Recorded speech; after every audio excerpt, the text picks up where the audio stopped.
আসসালামু আলাইকুম রহমতুল্লাহ।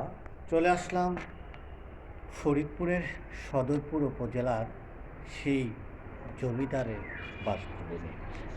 আমরা জমিদার বাড়ি এসেছি এবং জমিদারের সেই ঐতিহ্যবাহী তার জমিদারের যে ঘরগুলো রয়েছে সেই ঘরগুলো কিন্তু আমরা দেখতে পাচ্ছি।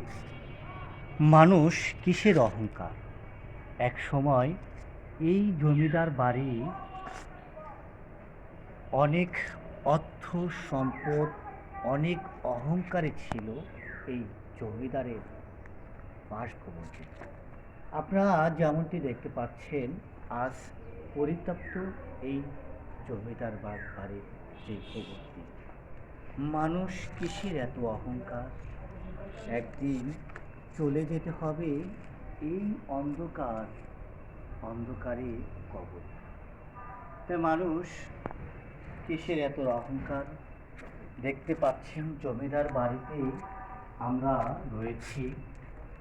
এরকম একটি জায়গায় আমাদের চলে যেতে হবে অন্ধকার কবরে।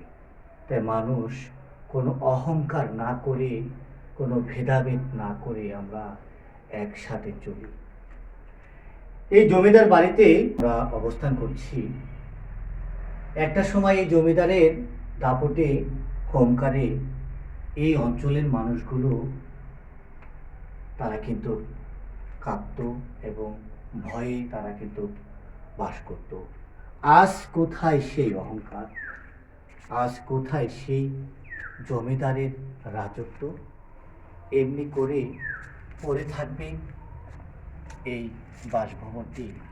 তাই আমরাও মানুষ চলে যাব, কোনো অহংকার না করে আমরা একসাথে চলি। সবাই ভালো থাকুন, সুস্থ থাকুন। জমিদার বাড়ি থেকে আমি আনোয়ার প্রামাণিক।